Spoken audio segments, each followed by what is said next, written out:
We continue working our way through the Sermon on the Mount. Last week we looked at our anger and where that can lead us. And today we move on to the next little portion of verses that are verses that we've looked at, I know, several different times in the time period that I've been here. You take that and go back because of the subject in our lifetimes. It's probably a passage that we've looked at who knows how many times. But we looked this morning at Matthew chapter 5, verses 27 through 30, where Jesus says, "You have heard that it was said, 'You shall not commit adultery.'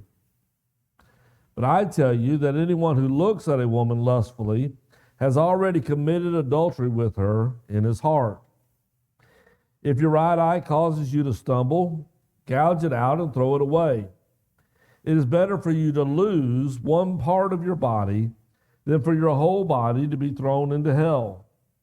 And if your right hand causes you to stumble, cut it off and throw it away. It's better for you to lose one part of your whole body, or one part of your body, than for your whole body to go into hell." The subject of adultery is one that you would like to think none of us have to worry about as Christians. And yet, here's Jesus speaking on it because it's always been a problem. We point sometimes to divorce rates and things of that nature, and there was a time in our country where the divorce rate outside of the church was much higher than the divorce rate for those within the church.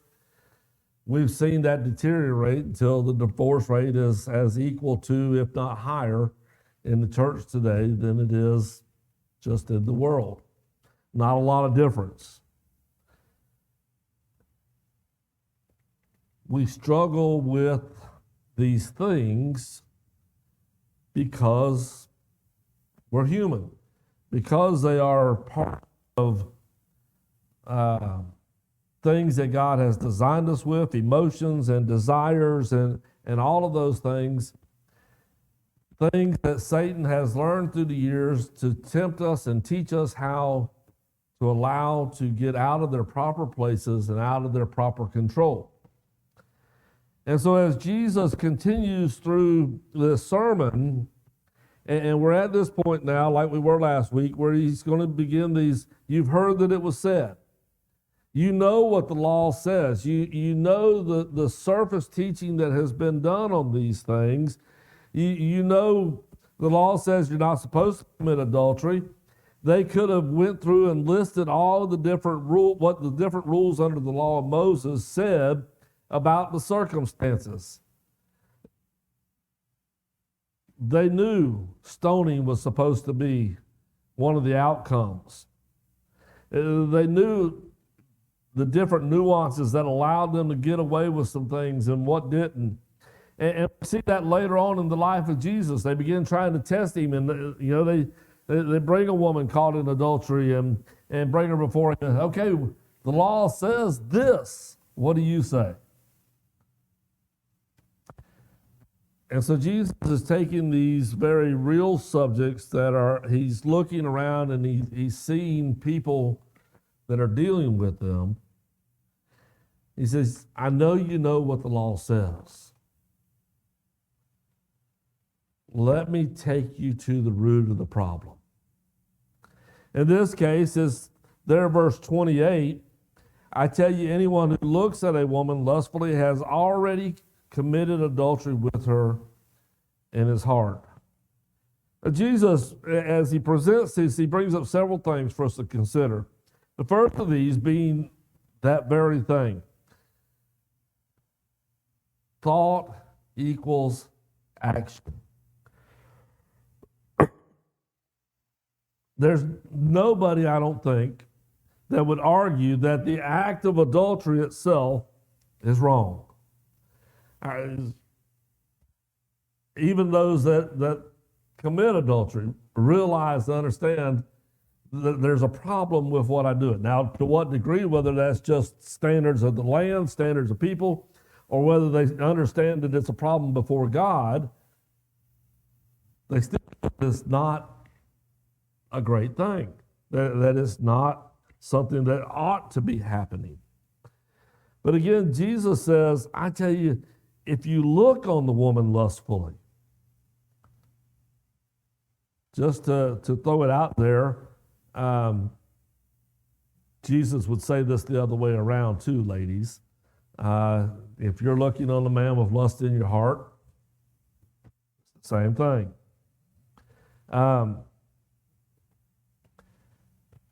As he says this, we're not talking about a fleeting thought. It's not that, and I've said this before, it's not that I'm walking down the road and I see a beautiful woman and I think to myself, boy, she's beautiful. And then I'm right on to the next thing, back to whatever I'm doing. That's not what Jesus is referring to here. He's referring to this, I lock in. I'm taking myself through the whole thought process. How might I get to be with her? How much I'd like to be with her? What would I like to do with her? Just carrying on that whole thought process that carries me through it. And Jesus says, if you're thinking that, it's the same as having done it. Now, as we say that, obviously we realize there's a little bit of a difference to that. But what Jesus is telling them is, it is about controlling and examining yourself and your thoughts. There are only two people who truly know your thoughts. We can guess at them. You may display them in such a way, or you may tell us your thoughts and let us know. But on the surface, as they are taking place, there are only two people that know your thoughts, you and God. Jesus has taken this from being in the public sphere, physical act that most likely, sooner or later, somebody's going to know about it. No matter how private you think you keep it, no matter how discreet you are, sooner or later, physical affairs come to be known. It might take years, but sooner or later, they come to be known. Our thoughts, we might go our entire lifetime and never betray our thoughts, but God still knows them.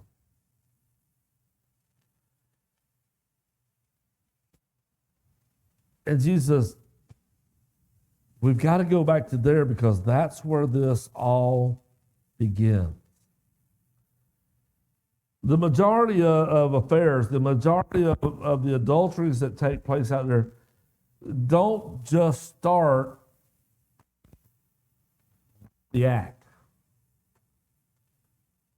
They begin in the thoughts and they build to the act. They begin with things that are maybe innocent in and of themselves, but that begin to lead to the thoughts that lead to the act. At one point, I could have given you the statistics, and I haven't tried to look it up to see what the latest ones are.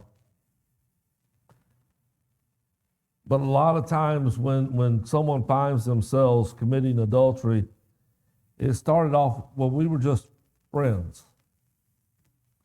We were just talking. They were somebody that I could share the problems of my marriage with, and they were just good at listening. They made me feel better about it. And we just grew to love one another as time went on. We didn't intend for it. We didn't mean for it. But it developed from these thoughts, these dwelling on these things, until they became a reality.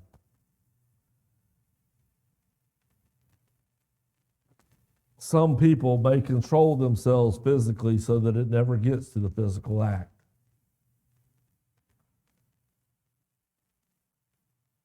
But mentally, they allow themselves to go there all the time because no one else knows. No harm is coming about from it, so to speak. And yet, God knows. And Jesus equates the two because both are committed before God. And the reality is that both of them come down to the breaking of a covenant. And this is what makes adultery different from other things. Because if marriage is not involved, we would refer to those acts, that we would describe them maybe as sexual immorality, but we wouldn't call it adultery. We might call it fornication, but we wouldn't call it adultery. What makes the difference between the terminology is the covenant of marriage. The ideal of forsaking all others for the one that I've chosen to be my spouse. Now, not every marriage vow says it the same way. We don't always use that forsaking all others terminology. But for most of history, it's been understood when I get married, it means I'm choosing you to the exclusion of everybody else.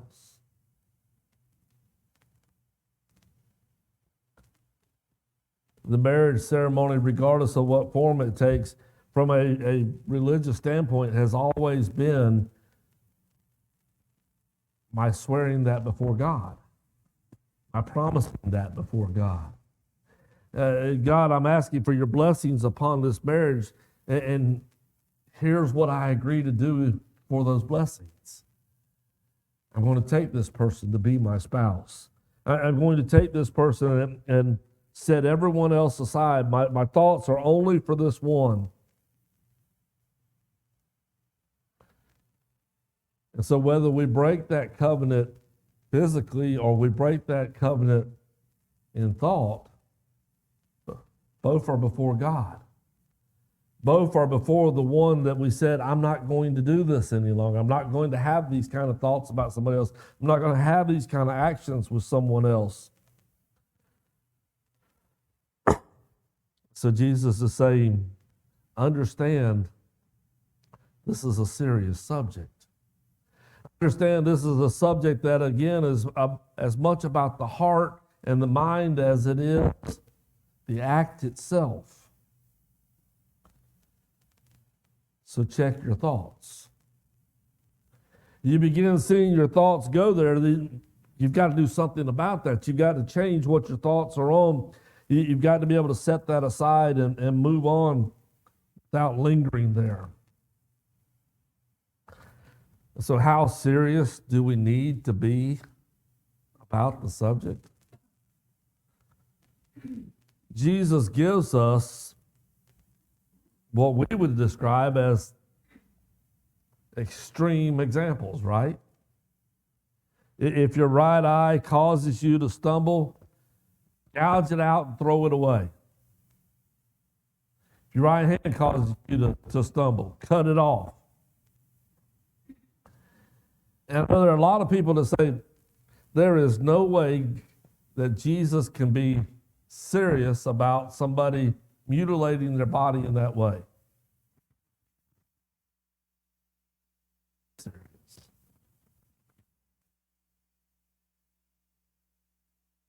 If you can't control it any other way, Jesus says it'd be better to do that.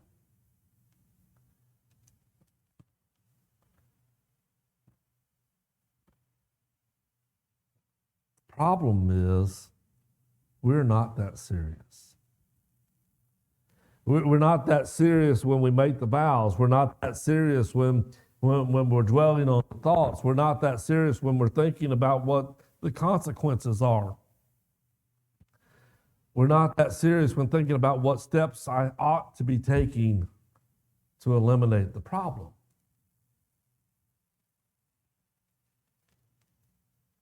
And so we arrive at this situation that Jesus is dealing with.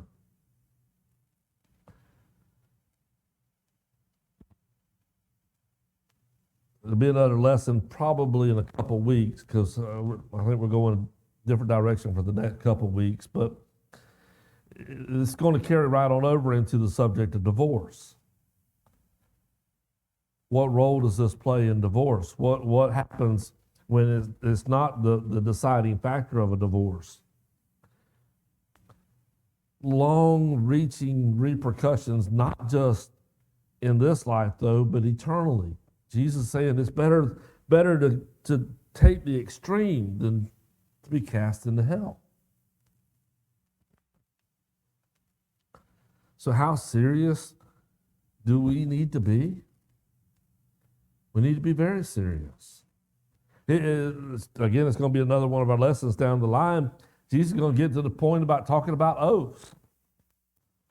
How serious should my oaths be? They ought to be serious enough I don't have to take it as I swear upon God or upon his throne or upon this or that, but so serious that when I say yes, it means yes, and when I say no, it means no. In the case of this, when I said I do, it means that I did for all time.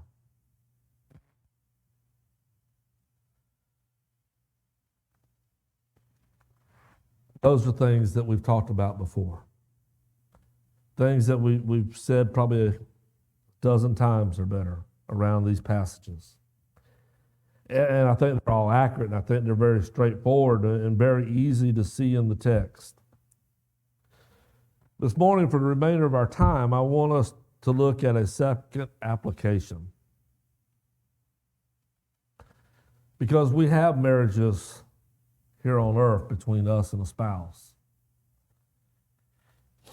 But as Christians, we do have a second marriage or another marriage. It may not be our second marriage. For those that don't get married, it might be your first marriage. But as Christians, we have a marriage to God, to Christ.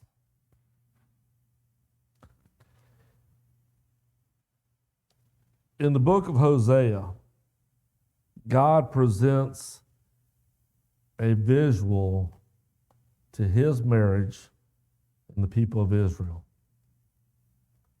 They were supposed to be, remember, his chosen people. He had brought them out of Egypt. He had led them to the promised land. He had done all of these things for them. And he had made these statements. If you will be my people, I will be your God. Thou shalt have no other God before me.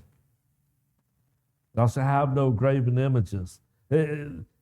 All of that with the Ten Commandments, all of those things with the law of Moses was a marriage contract between God and the people of Israel. At least that's how God's describing it here. And God says, guess what, Israel? You've allowed your thoughts to wander from me. You've allowed your actions to wander from me. You've committed adultery. And so as the book of Hosea develops, God tells Hosea specifically to go out and marry a harlot, prostitute, and to have children by her. And so he does. And he tells you, he said, you're doing this because you are going to be a very visual example for Israel of what is going on with our marriage. God's people had always been fickle. They had always been teetering and playing with other gods and never truly faithful. And yet,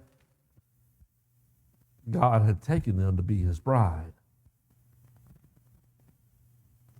After she has several children, She ends up returning to a life of prostitute. And God uses that to talk about the consequences of leaving that marriage. Then he's going to send Hosea to get her and bring her back home, to remarry her, to re-begin that relationship. So we're not going to look at the entire book today, but I would encourage you, just take some time and read through it. It's just a few chapters there. Not a lot of long reading. Very powerful reading, though. We're going to look this morning at Hosea chapter 2, and we're going to start with verses 2 through 13. As God describes what it's going to be like between him and the wife that has committed adultery. Rebuke your mother. Rebuke her, for she is not my wife, and I am not her husband. Let her remove the adulterous look from her face, and the unfaithfulness from between her breasts. Otherwise, I will strip her naked and make her as bare as on the day she was born. I will make her like a desert, turn her into a parched land, and slay her with thirst. I will not show my love to her children, because they are the children of adultery. Their mother has been unfaithful and has conceived them in disgrace. She said, I will go after my lovers who give me my food and my water, my wool and my linen, my olive oil and my drink. Therefore I will block her path with thorn bushes. I will wall her in so that she cannot find her way. She will chase after her lovers, but not catch them. She will look for them, but not find them. Then she will say, I will go back to my husband as at first, for then I was better off than now. She has not acknowledged that I was the one who gave her the grain, the new wine, the oil, who lavished on her the silver and gold which they used for Baal. Therefore I will take away my grain when it ripens, and my new wine when it is ready. I will take back my wool and my linen intended to cover her naked body. So now I will expose her lewdness before the eyes of her lovers. No one will take her out of my hands. I will stop all of her celebrations, her yearly festivals, her new moons, her Sabbath days, all her appointed festivals. I will ruin her vines and her fig trees, which she said were her pay from her lovers. I will make them a thicket, and the wild animals will devour them. I will punish her for the days she burned incense to the Baals. She decked herself with rings and jewelry and went after her lovers, but me she forgot, declares the Lord.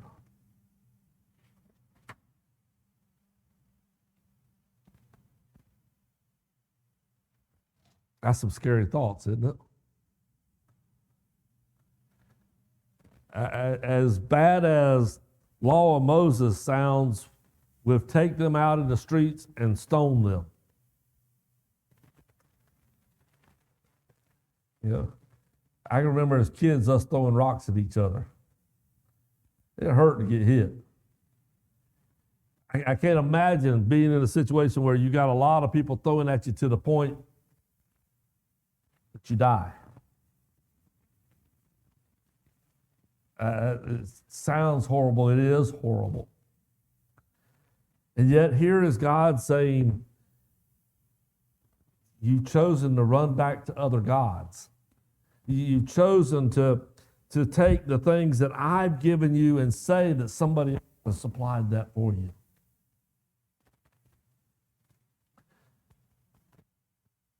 You've chosen to reject me. And there are consequences for that. And the consequences that he talks about, I mean, forget the nakedness, forget the being in a parched land, the taking everything away, the loss of everything that was good, everything that was desired, everything that should have been there to be held on to.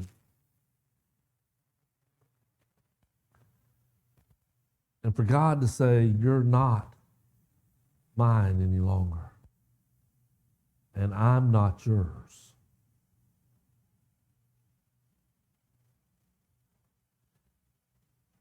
Do you realize that's basically the very thing he's going to tell some on the day of judgment?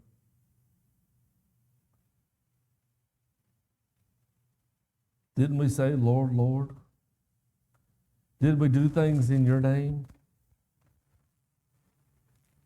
Depart from me, I never knew you. Workers of iniquity. You're trying to butter back up to me now, but there were the days that you attributed it to this God or that God, these things. You're not getting the reward. You're not my wife, and I'm not your God.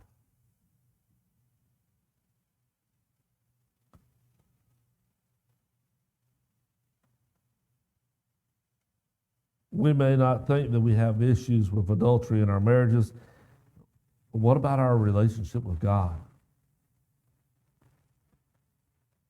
Are we guilty of attributing the things that he has done for us to other things?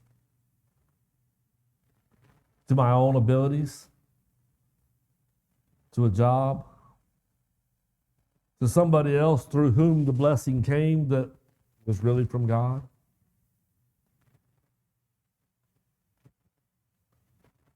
Are we guilty of looking for other things to take his place in our hearts? When I'm sad, do I look to him to find my happiness and my joy? Or do I look somewhere else for happiness? Do I look for relationships? Do I look for alcohol? Do I look for drugs? Do I look for hunting, fishing, shopping, whatever? If I'm looking to those other things to find my happiness instead of saying, God, I come before you in need, and allowing him to pour those blessings out, to show us where the happiness can come from, but realizing it's because of him.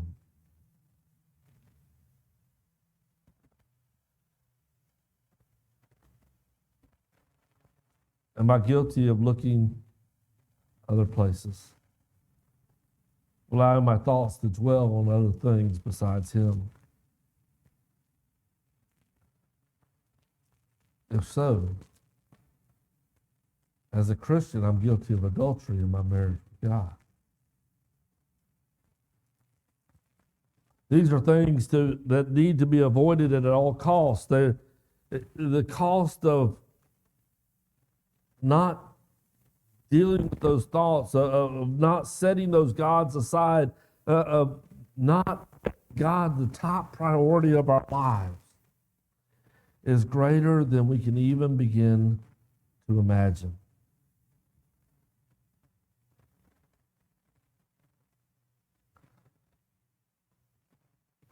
Thankfully, God wants us. Thankfully, God desires us to be his. To the point that he's willing to forgive, that he's willing to take us back.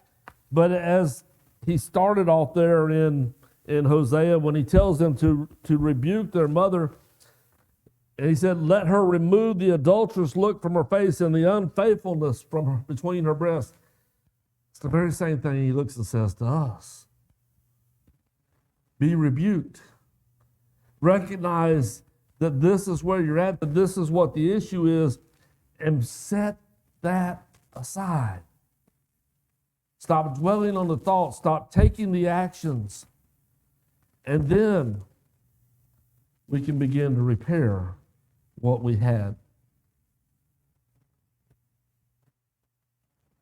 Verse 14, God begins to show that side of it. Therefore, I am now going to allure her. He still desires us. He wants to win us back. And it's not because we're so great. It's just because he made us and he loves us and doesn't want to lose us. He says, therefore, I'm going to allure her. I will lead her into the wilderness and speak tenderly to her. There I will give her back her vineyards and will make the valley of Achor a door of hope. There she will respond as in the days of her youth, as in the days she came up out of Egypt. In that day, declares the Lord, you will call me my husband. You will no longer call me my master. I will remove the name of the Baals from her lips. No longer will their names be invoked. In that day, I will make a covenant for them with the beasts of the field, the birds in the sky, and the creatures that move along the ground. Bow and sword and battle I will abolish from the land, so that they all may lay down in safety. I will betroth you to me forever. I will betroth you in righteousness and justice, in love and compassion. I will betroth you in faithfulness, and you will acknowledge the Lord. In that day, I will respond, declares the Lord. I will respond to the skies, and they will respond to the earth. And the earth will respond to the grain and the new wine and the olive oil, and they will respond to Jezreel. I will plant for her for myself in the land. I will show my love to the one I called, not my loved one. I will say to those called, not my people, you are my people. And they will say, you are my God.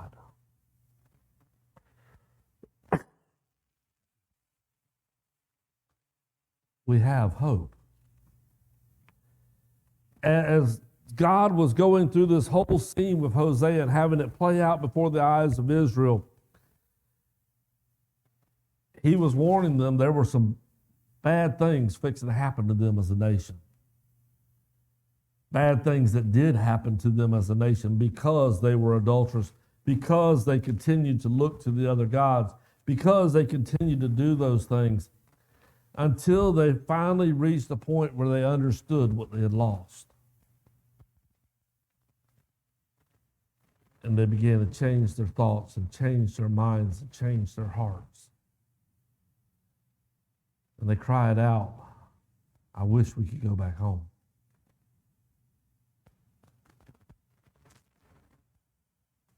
And God said, we can do this again. But it wasn't the same. Because after all this took place with them, where the reestablishment begins is with Jesus. It's a new covenant. It's a new marriage. It's a new set of vows to one another. And as long as we are faithful in those vows, He'll be our God. We'll have the blessings. We'll have the reward. But if we cheat, we lose out. We can correct it. We can come back. He's willing to forgive us and take us back and re-enter into that covenant.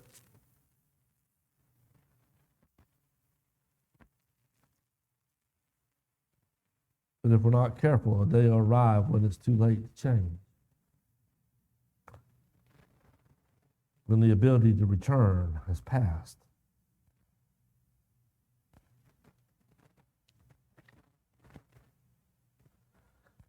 I encourage you to read the rest of Hosea.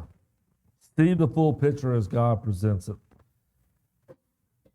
Because it drives home the understanding of the struggle of our relationship with God. It also drives home how deeply He wants to do good for us, to play the role of the husband, to be family together, and how much it depends on us having our thinking and our hearts and our actions right.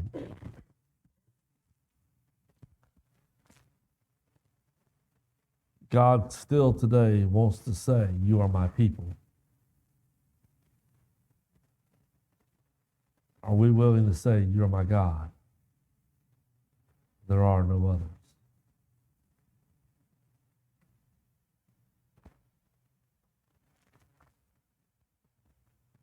Jesus is similarly going to call them through all these other subjects.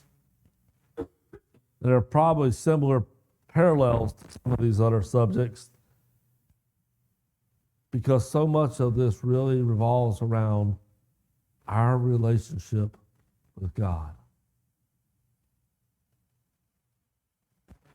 It is a relationship that is so important that, as Jesus said, if I need to pluck out an eye so that I can stay in that relationship with God, if nothing else will work, then I need to be willing to do that. If I need to cut off a hand, because we are headed for a day when God is going to tell us, well done, enter in. Depart, I don't know you. And the difference between the two extremes, between the two answers, is a land flowing with milk and honey and all of the blessings and love and the presence of God. And the being cut off, you're not my people. I'm not your God. I'm your judge. I'm your senator. And I'm the executioner.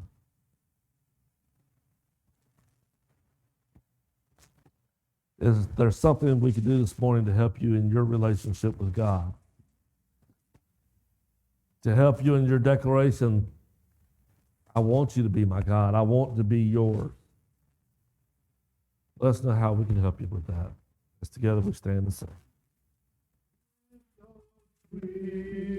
Trust in